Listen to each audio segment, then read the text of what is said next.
আমরা আছি এক যে আছে খাবারে, আর আজ রান্না হচ্ছে ইলিশ ভাপে মালাই। ব্যাপারটার মধ্যে না একটা অদ্ভুত সুরেলা ব্যাপার আছে, মানে জাস্ট মিউজিক্যাল। রেডি কি এবার বলো? আমার তো তর্স হইছে না।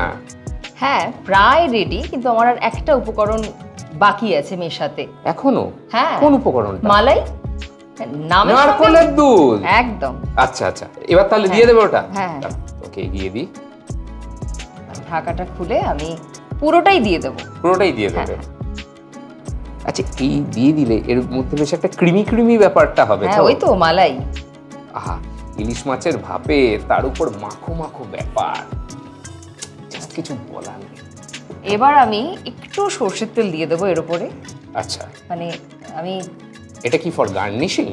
না না তা নয়। আচ্ছা, এই সরষের তেলের ঝাঁঝটা থাকুক। আচ্ছা, টেস্টটা তো বেশি দেবো না, 2 চামচ দিলাম। হ্যাঁ, একটু এটা নেড়ে দেবো। এবার আমি ঢাকা দিয়ে দেবো। আর মোটামুটি কতক্ষণ লাগবে? একটু সামান্য হিট আমি একটু বাড়িয়ে দেবো, হয়ে যাবে। আর 2 মিনিট, 1-2 মিনিট। জলের রাজা ইলিশ শুধু বাঙালির হেসেল নয়, বরং স্বাদে গন্ধে পরিচিত সমগ্র বিশ্ব জুড়ে। তাই এর স্বাদে মোহিত হয়ে জুটেছে তার নানান নামও। উড়িয়া ভাষায় ইলিশকে ইলিশই বলা হয়, তেলেগুতে আবার এই মাছকে বলা হয় পোলাসা। গুজরাতে আবার স্ত্রী এবং পুরুষ ইলিশের নাম আলাদা আলাদা হয়। সেখানে স্ত্রী ইলিশকে বলা হয় মোদেন, আর পুরুষ ইলিশের নাম পালভা।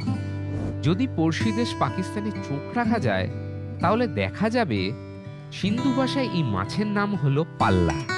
বার্মিজদের ভাষায় আবার এই মাছের নাম সালাঙ্ক নামে পরিচিত। তবে স্থান পরিবর্তনে নামের পরিবর্তন হলেও ইলিশ কিন্তু আছে ইলিশেই।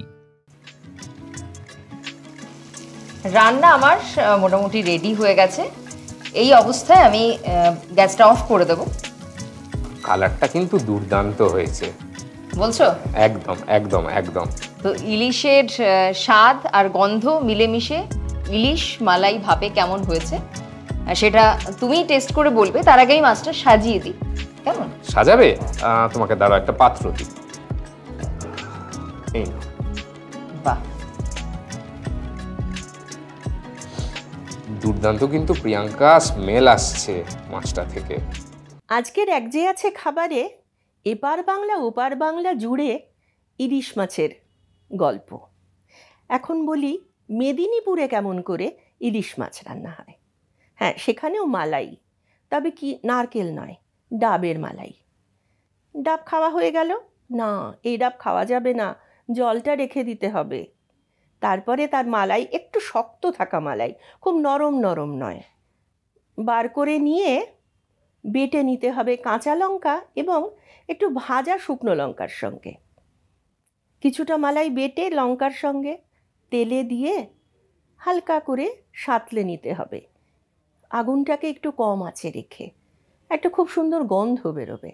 তারপরে সে আগে থেকে হালকা করে ভেজে রাখা মাছ দিয়ে দিতে হবে এবং ওই যে না খেয়ে ডাবের জলটা রাখা হয়েছে, একটু একটু করে ডাবের জল দিতে হবে। একেবারে মাখা মাখা হয়ে গেলে সেই যে আবারও একটু কাঁচা লঙ্কা চিড়ে এবং শুকনো লঙ্কা 2-1টা ভাজা ছড়িয়ে ঢেকে রাখতে হবে। ডাবের মালাইয়ের গন্ধ, কাঁচা লঙ্কা, ইলিশ এবং শুকনো লঙ্কা ভাজার গন্ধ মেদিনীপুরের এই রান্নাটিকে একটা অনন্য মাত্রা দিয়েছে।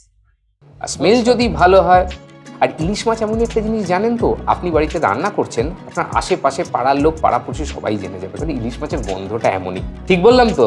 যা বলেছো। খুব সাবধানে মাছগুলো তুলে আমি একটা প্লেটে সাজিয়ে দেব, একটু গ্রেভি দিয়ে দেবো ওপর থেকে।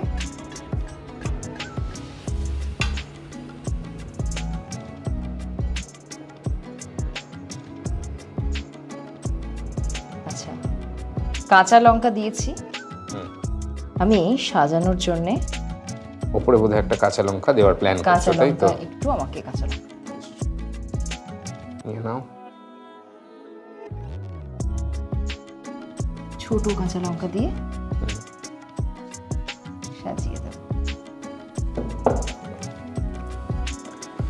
ঠিক রেস্টুরেন্টে যেরকম হয় একদম বিশ্বাস করো প্রিয়াঙ্কা, দেখতে ওই রকমই লাগছে। ইলিশ মালাই ভাপে রেডি। এবার তোমাকে টেস্ট করে দেখতে হবে এটা কেমন হয়েছে। বিশ্বাস করো সত্যি ইচ্ছা করছে পুরোটাই খেয়ে নিই, কিন্তু আমি কথা দিচ্ছি আমি একটার বেশি খাবো না, কারণ আপনারা তো জানেন না এর পিছনে কিন্তু আমার ক্যামেরার পিছনে অনেক আমাদের একটা বড় ইউনিট আছে, তারা কিন্তু আমি সবটা যদি খেয়ে নিই ওরা জানে আমি খেয়ে নিতে পারবো, আমাকে কিন্তু মেরে ফেলবে, অতএব কিন্তু আমি এক পিসই খাবো। হ্যাঁ আমি তোমাকে এক পিসই দেব। আমি একটা পাত্র দিই তোমাকে। একদম। খেয়ে এই না,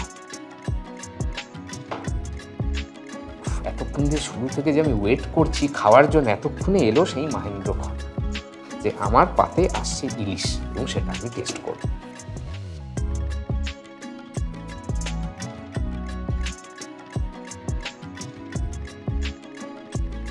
টেস্ট করে দেখো।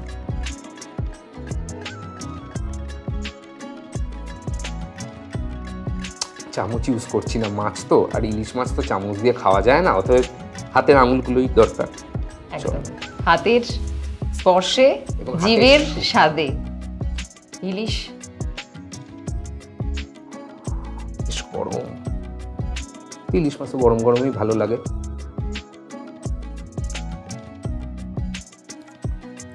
মালাইয়ের স্বাদ পাচ্ছ প্রিয়াঙ্কা? এতে ভরপুর মালাইয়ের স্বাদ রয়েছে। এত নামটা সুন্দর- সার্থক। নামটা সার্থক, ইলিশ মালাই ভাপে। সত্যি কথা বলছি নামটা সার্থক। তাহলে আর দেরি না করে একদিন নিজের মতো করে বাজারে চলে যান আর নিজের পকেট বুঝে একটা বাজেট বুঝে একটা ইলিশ মাছ কিনুন আর বাড়িতে বানিয়ে ফেলুন ইলিশ ভাপে। না না, ইলিশ মালাই ভাপে। নামটা ভুল হলেও ইলিশটা রইল, মালাইটা রইল, আর ভাপে তো আপনি বানিয়ে নিচ্ছেন। তাহলে দেরি কেন? নেক্সট উইকে আবার আমরা আসবো নতুন কোনো ডিশ নিয়ে, যার সঙ্গে লেগে থাকবে ভালো রান্না আর অবশ্যই থাকবে ইতিহাস।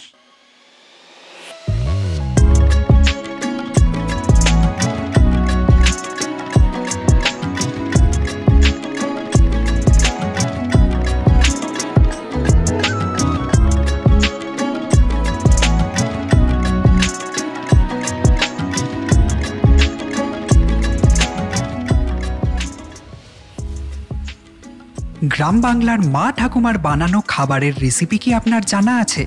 সেই রান্নাই কি আপনি করতে চান এখানে? তাহলে আজই খাবারের নাম সহ হোয়াটসঅ্যাপ করুন এই নম্বরে 8972324479।